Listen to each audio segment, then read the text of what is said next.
Hello students, how are you all? My name is Kritika and you are watching Kritika BLLB. Students, आज हम लोग discuss करने जा रहे हैं लॉ ऑफ कॉन्ट्रैक्ट सेकेंड की क्लास 8, जिसमें हम लोग आज टॉपिक डिस्कस करेंगे गिरवी, जिसको इंग्लिश में प्लेज बोलते हैं। और ये एक बहुत इंपॉर्टेंट टॉपिक है। लॉ ऑफ कॉन्ट्रैक्ट में से क्वेश्चन भी पूछे जाते हैं, शॉर्ट में भी बन जाते हैं कि गिरवी कौन कर सकता है, कौन नहीं कर सकता है, गिरवी के आवश्यक तत्व पूछ लिए जाते हैं। और लॉन्ग क्वेश्चन में आपसे आ जाता है कि गिरवी की परिभाषा बताइए और गिरवीकर्ता के क्या अधिकार कर्तव्य हैं, इसके आवश्यक तत्व बताइए और कौन गिरवी कर सकता है। एक बहुत इंपॉर्टेंट क्वेश्चन पूछा जाता है कि गिरवी और अपने धान में अंतर क्या है। तो इस तरीके से आपके लॉन्ग शॉर्ट क्वेश्चन बनते हैं। तो हम इस टॉपिक को कवर करेंगे 3 पार्ट में। पहले पार्ट में गिरवी की परिभाषा देखेंगे, इसके बाद नेक्स्ट देखेंगे गिरवीकर्ता के कर्तव्य और अधिकार, गिरवी कौन कर सकता है और गिरवी तथा उपनिधान में अंतर। तो आज हम लोग देखने वाले हैं कि गिरवी की परिभाषा क्या है, किस तरीके से एग्ज़ाम में आप आंसर लिखोगे और आवश्यक तत्व इसके समझेंगे। और इसके पहले आप सभी लोगों को बता दें कि जितने लोगों ने अभी तक लास्ट क्लासेस नहीं देखी हैं, क्लास 7 तक अपलोड हो चुकी हैं, जिसमें मैंने अलग अलग टॉपिक कवर किए हैं। जैसे आपका कॉन्ट्रैक्ट ऑफ इंडेमनिटी यानी क्षतिपूर्ति की संविदा, प्रत्यभूति की संविदा और उपनिधान की संविदा जैसे टॉपिक कवर किए हैं। अगर आपने नहीं देखे हैं तो पहले उन टॉपिक्स को देखिए, फिर इसके बाद आप नेक्स्ट देखिएगा, क्योंकि गिरवी को समझने के लिए उपनिधान की संविदा समझना बहुत ज़्यादा ज़रूरी है। ओके। और जितने भी नए स्टूडेंट्स पहली बार इस वीडियो को देख रहे हैं, चैनल पे पहली बार आए हैं, उनके लिए एक छोटी सी इन्फॉर्मेशन है। ये जो चैनल है कृतिका BLLB, ये स्पेशली LLB BLLB स्टूडेंट्स के लिए है, जिसमें आप लोगों के एग्ज़ाम से जुड़े प्रीवियस ईयर के question paper, solve question paper, notes, important question और आंसर राइटिंग से रिलेटेड बहुत सारे इंपॉर्टेंट वीडियोस मैं इस चैनल पे अपलोड करती रहती हूँ। इस वजह से आप इस चैनल से जुड़ सकते हो और डेफिनेटली आप लोगों को बहुत बेनिफिट होगा। और इसके अलावा कुछ अदर सोशल मीडिया प्लेटफॉर्म्स हैं जहाँ पे आप लोग जुड़ सकते हो हमसे, जैसे कि टेलीग्राम चैनल है जहाँ पे मैं आप लोगों के एग्ज़ाम से जुड़े पेपर वगैरह के PDF, BARAC के PDF, बुक्स के PDF वगैरह प्रोवाइड कराती हूँ। और यहाँ पे इंस्टाग्राम ID है, अगर आपका कोई क्वेश्चन हो, कोई क्वेरी हो तो आप लोग इंस्टा पे जुड़ सकते हो, फॉलो कर सकते हो, वहाँ पर कोई अपना मैसेज हो पूछ सकते हो। और यहाँ पर एक वेबसाइट भी आप लोगों के लिए है। अभी तक के जितने भी मेरे वीडियोज़ रहे हैं उन सभी के PDF आप लोगों को इसी वेबसाइट में मिल जाएंगे, जहाँ पर प्रीवियस ईयर के क्वेश्चन पेपर, लेक्चर्स के नोट्स, PDF, ये सारे आपको इसी वेबसाइट में अपलोडेड हैं, आप लोग चेकआउट कर सकते हो। ओके। तो ये थी छोटी सी इन्फॉर्मेशन। अब हम लोग अपने वीडियो को स्टार्ट करते हैं, टॉपिक की तरफ बढ़ते हैं। तो सबसे पहले गिरवी क्या है, इसकी परिभाषा, इसेंशियल एलिमेंट्स डिस्कस करने से पहले आसान भाषा में समझते हैं कि गिरवी होता क्या है। अक्सर आप लोगों ने सुना होगा कि मैंने उसे 10,000 रुपये उधार लिए और वहाँ पर मैंने अपनी अंगूठी जो है उसके पास गिरवी रख दी, या मैंने अपनी मोटरसाइकिल उसके पास गिरवी रख दी है। या कुछ लोगों को इस तरीके से भी कहते हुए सुना होगा आप लोगों ने कि ये जो मेरी ज़मीन है ये बैंक के पास गिरवी रखी हुई है, मैंने इतने लाख रुपए लोन लिया था। ठीक है, लेकिन यहाँ पे 2 अलग अलग चीज़ें हैं। जब आप अपने घड़ी या मोबाइल या अंगूठी गिरवी रखते हो, यानी ऋण के सिक्योरिटी के लिए देते हो, तो वो आपका गिरवी होता है। ठीक है, जो कि हम लोग आज पढ़ेंगे, जिसको इंग्लिश में प्लेज बोलते हैं। लेकिन जब आप कोई अपनी अचल संपत्ति गिरवी रखते हो, अचल संपत्ति यानी जब इमूवेबल प्रॉपर्टी को गिरवी रखते हो, तो उसको बोला जाता है बंधक। क्या बोला जाता है? बंधक, जिसको इंग्लिश में मॉर्गेज भी बोलते हो। 2 अलग अलग चीज़ें हैं। ठीक है, गिरवे में आप चल संपत्ति रखते हो, जैसे आपका घड़ी, मोबाइल, आपके कोई महंगे कपड़े हो गए, या फिर कार, मोटरसाइकिल, अंगूठी, आपके ज्वेलरी हो गई। इस तरीके की जो चीज़ें आप धन के सिक्योरिटी के लिए रखते हो कि मुझे आप 10,000 रुपये उधार दे दीजिए और ये लीजिए मेरी घड़ी आप अपने पास रख लीजिए, कीमती घड़ी है, और अगर मैं सपोज़ आपका ऋण वापस ना करूं तो आप मेरी इस घड़ी को बेच करके अपने पैसे वसूल लेना। तो ये गिरवी होता है। लेकिन जब आप सपोज़ बैंक से कोई लोन लेते हो और वहाँ पर आप अपने ज़मीन के कागज़ रख देते हो, मकान के कागज़ रख देते हो, तो ये आप अचल संपत्ति को गिरवी रख रहे हो। ठीक है, तो ये इसको गिरवी नहीं बोला जाएगा, इसको बंधक बोला जाएगा। यहाँ पे आप बंधक रख रहे हो संपत्ति को। ठीक है, अब हम एग्ज़ाम में लिखेंगे कैसे, तो गिरवी का अर्थ हम बताएंगे कि गिरवी एक ऐसा उपनिधान है जिसके अंतर्गत वस्तु का परिधान ऋण की प्रतिभूति के रूप में किया जाता है। यानी जो गिरवी होता है आपका, वो एक प्रकार का उपनिधान ही होता है। उपनिधान हम लोगों ने लास्ट क्लास में समझा था कि जहाँ पर एक व्यक्ति अपने किसी वस्तु को किसी दूसरे व्यक्ति को एक निश्चित समय के लिए इस शर्त पर देता है कि जब ये उद्देश्य पूरा हो जाएगा तो वो उस वस्तु को वापस ले लेगा। ठीक है, जैसे कि आप शहर से बाहर जा रहे हो कुछ टाइम के लिए, तो आप अपनी गाय जो है किसी व्यक्ति के पास छोड़ जाते हो कि जब तक मैं वापस नहीं आ जाता तब तक ये गाय जो है वो आपके पास ही रहेगी। ठीक है, तो यहाँ पर ये उपनिधान हो जाता है। जैसे आप टेलर को अपने कपड़े सिलने के लिए देते हो, या धोबी को अपने कपड़े धुलने के लिए देते हो, आप मैकेनिक को अपनी गाड़ी सुधारने के लिए देते हो, तो यहाँ पर आप अपनी वस्तु को एक निश्चित उद्देश्य के लिए दे रहे हो, और जब वो उद्देश्य पूरा हो जाता है तो आप अपनी वस्तु को वापस भी प्राप्त कर लेते हो। ये आपका उपनिधान है। और गिरवी भी आपका लगभग एक उपनिधान की तरह ही होता है, जहाँ पर आप अपनी एक वस्तु का कब्जा जो है किसी दूसरे व्यक्ति को ट्रांसफ़र करते हो। लेकिन अंतर बस इसमें इतना हो जाता है कि यहाँ पर इस वस्तु का जो ट्रांसफ़र किया गया है वो ऋण के सिक्योरिटी के रूप में होता है। ठीक है, ऋण के सिक्योरिटी के रूप में होता है, नॉट सिक्योरिटी, ये सिक्योरिटी के रूप में होता है, यानी प्रत्याभूति के तौर पे, एक गारंटी के तौर पे होता है कि अगर मैं आपका ऋण नहीं चुकाता हूँ टाइम पर तो आप मेरे इस वस्तु को बेच करके अपना ऋण वसूल सकते हो। ठीक है, और यहाँ पे जो लेनदार होता है, जिसको आप वस्तु दे रहे हो, जिसके पास गिरवी रख रहे हो सामान, यानी जो ऋण आपको दे रहा है, उसे लेनदार कहते हैं। ठीक है, लेनदार वस्तु को प्राप्त करता है और उसे सुरक्षित रखता है, और वस्तु का अधिकार उसी व्यक्ति में निहित रहता है। सपोज आपने अपनी कार जो है उसके पास गिरवी रखी कुछ टाइम के लिए। अब गिरवी रखने का मतलब ये थोड़ा नहीं कि वो कार ही उसकी हो जाएगी। जब आप उसका ऋण चुका दोगे तो वो आप कार वापस भी प्राप्त कर लोगे उससे। ठीक है, गिरवी की परिभाषा भारतीय संविदा अधिनियम की किस धारा में दी गई है, तो ये आप लोग याद रखना, धारा 172 में गिरवी और गिरवी ग्राहिता, गिरवीकर्ता, इन सभी को परिभाषित किया गया है। आइए अब हम देख लेते हैं कि भारतीय संविदा अधिनियम की धारा 172 में इसकी क्या डेफिनेशन दी गई है। तो धारा 172 में आप लोग देख सकते हो, ये इसकी डेफिनेशन दी गई है कि किसी ऋण के भुगतान के लिए या फिर किसी वचन के पालन के लिए प्रत्यभूति के रूप में, यानी गारंटी के रूप में किसी वस्तु का उपनिधान ही गिरवी कहलाता है। ये इसकी डेफिनेशन दी गई है। ओके, गिरवी में दो पक्षकार होते हैं। पहला होता है गिरवीकर्ता, जिसको पॉनर कहते हैं, दूसरा होता है गिरवीदार, जिसको पौनी कहते हैं। अब गिरवीकर्ता क्या होता है? गिरवीकर्ता को उपनिधाता भी कह सकते हैं। ठीक है, उपनिधाता अर्थात वस्तु का परिधान करने वाला व्यक्ति गिरवीकर्ता कहलाता है। ठीक है, जैसे आप जो है अपनी कार को लेनदार के पास गिरवी रखते हो तो आप क्या होगे? आप गिरवीकर्ता होगे। और जिस व्यक्ति को गिरवी रखी जाती है, यानी जो व्यक्ति उस वस्तु को लेता है, उसको गिरवीदार कहते हैं। ठीक है, यानी ऐसे कह सकते हो कि जो ऋण लेने वाला व्यक्ति होता है, ठीक है, तो वही वस्तु को गिरवी रखेगा तो उसको गिरवीकर्ता कहेंगे, और जो ऋण दे रहा है यानी जो लेनदार होता है वो गिरवीदार कहलाता है। ठीक है, तो इतना आप लोगों का क्लियर है। यहाँ हम लोगों ने डेफिनेशन समझ लिया, इसके पार्टीज देख लिए। अब इसके बाद कुछ और भी पॉइंट हैं जिनको आप समझ लीजिए और अच्छे से आपका गिरवी क्लियर हो जाएगा। पहला है कि गिरवी की संविदा भी एक विशेष प्रकार का उपनिधान होता है। ये तो हम लोगों को समझ में आ गया। इसमें फ़र्क सिर्फ इसके उद्देश्य का होता है। गिरवी का जो उद्देश्य होता है वो किसी ऋण के भुगतान या किसी वचन के पालन करने के लिए जमानत के तौर पे होता है। यानी किसी ऋण का भुगतान की टाइम पर ऋण का पेमेंट कर देंगे हम, या इस वचन को पूरा करेंगे, इसके लिए एक जमानत के तौर पे, एक सिक्योरिटी के रूप में किसी वस्तु का ट्रांसफ़र किया जाता है, और इसी को आपका गिरवी कहते हैं। ठीक है, और गिरवीकर्ता के द्वारा माल गिरवी ग्राहिता को सुपुर्द किया जाता है। ये भी हम लोगों को समझ में आ गया कि गिरवीकर्ता जो है वो अपने वस्तु को गिरवी ग्राहिता को ट्रांसफ़र करता है, सुपुर्द करता है। नेक्स्ट है पॉइंट कि अचल संपत्तियों के प्रपत्र जमानत के लिए दिए जाने पर यह बंधक कहलाती है, ना कि गिरवी। ये हमने आपको स्टार्टिंग में ही बताया था। जैसे कि आप अपने मकान का कागज़ जो है बैंक में रख रहे हो, उसके बदले में लोन ले रहे हो, तो ये आपका बंधक कहलाएगा, ना कि गिरवी कहलाएगा। आप अपने ज़मीन के कागज़ रख करके लोन ले रहे हो तो ये भी आपका मॉर्गेज कहलाएगा। ओके, अब आइए हम इसके आवश्यक तत्व देख लेते हैं। आपके एग्ज़ाम में इस तरीके से भी क्वेश्चन पूछा जा सकता है कि वैध गिरवी के आवश्यक तत्व बताइए। तो आप लोग लिख सकते हो कि एक वैध गिरवी के प्रमुख आवश्यक तत्व हैं, और जैसे पहला है कि वस्तु का परिधान होना चाहिए, यानी ट्रांसफ़र होना चाहिए किसी वस्तु का।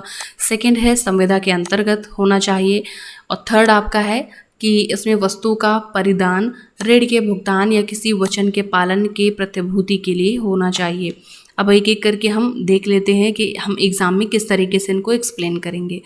तो हेडिंग डालेंगे वस्तु का परिधान, इसमें लिखेंगे कि जिस वस्तु को गिरवी रखा जा रहा है उसका कब्जा गिरवी ग्राहिता को देना आवश्यक है। गिरवी ग्राहिता कौन? हमारा वही लेनदार जो कि हमें ऋण देता है। जहाँ व्यक्ति को वस्तु का कब्जा नहीं दिया जाता है वहाँ पर गिरवी नहीं होती है। यानी गिरवी के लिए ज़रूरी है कि ऋण के सिक्योरिटी के रूप में, प्रतिभूति के रूप में किसी वस्तु का गिरवी रखना ज़रूरी है, यानी उस वस्तु का कब्जा जो है लेनदार को देना ज़रूरी है। ठीक है, अगर किसी वस्तु को सिक्योरिटी के रूप में लेनदार को नहीं दी जाएगी तो उसे गिरवी नहीं माना जाएगा। इस पर एक केस है रेवेन्यू प्राधिकारी वर्सेस सुदर्शन पिक्चर्स का केस है। इस मामले में क्या होता है कि एक फिल्म के निर्माता ने वितरक से ऋण लिया और यह संविदा की कि जैसे ही फिल्म तैयार हो जाएगी वह वितरक के पास गिरवी रख दी जाएगी। यह गिरवी की संविदा नहीं मानी गई क्योंकि उस समय गिरवी रखने के लिए कोई वस्तु थी ही नहीं। यहाँ पे आप लोगों को समझ में आ गया होगा कि जैसे एक फिल्म का निर्माता है ए, ठीक है, अब वो बी नाम का एक व्यक्ति है जो कि वितरक है आपका, बी नाम के व्यक्ति से उधार पैसा मांग रहा है कि मुझे मूवी बनानी है, मुझे कुछ पैसे की ज़रूरत है, मुझे उधार दे दीजिए। और कह रहा है कि जब ये फिल्म बन जाएगी तो वही फिल्म मैं आपके पास गिरवी रख दूंगा। ठीक है, जब तक मैं आपका पैसा चुका नहीं देता हूँ तब तक वो मूवी जो है आपके पास गिरवी रहेगी। तो यहाँ पर इसको गिरवी नहीं माना गया क्योंकि गिरवी होने के लिए ज़रूरी है कि जब आप ऋण ले रहे हो, उधार पैसा ले रहे हो, तो फिर वहाँ पर उस टाइम पर, ऋण लेने के टाइम पर जिस वस्तु को आप गिरवी रखोगे उसका अस्तित्व में होना ज़रूरी है। लेकिन यहाँ पे क्या था कि जब वो ऋण ले रहा था तब वो मूवी बनी ही नहीं थी। ठीक है, तो इसके लिए इसका गिरवी नहीं माना गया। गिरवी होने के लिए ज़रूरी है कि वो वस्तु का परिधान करना ज़रूरी है। अब वो आगे पीछे हो सकता है, लेकिन जब ऋण लिया जा रहा हो तो उस टाइम पे परिधान की जाने वाली वस्तु का अस्तित्व में होना ज़रूरी है। अब यहाँ पे आप ये भी लिख सकते हो कि वस्तु का अधिपत्य, यानी अधिपत्य को कब्जा भी बोलते हैं। वस्तु का कब्जा वास्तविक या आणविक तौर पे दिया जा सकता है।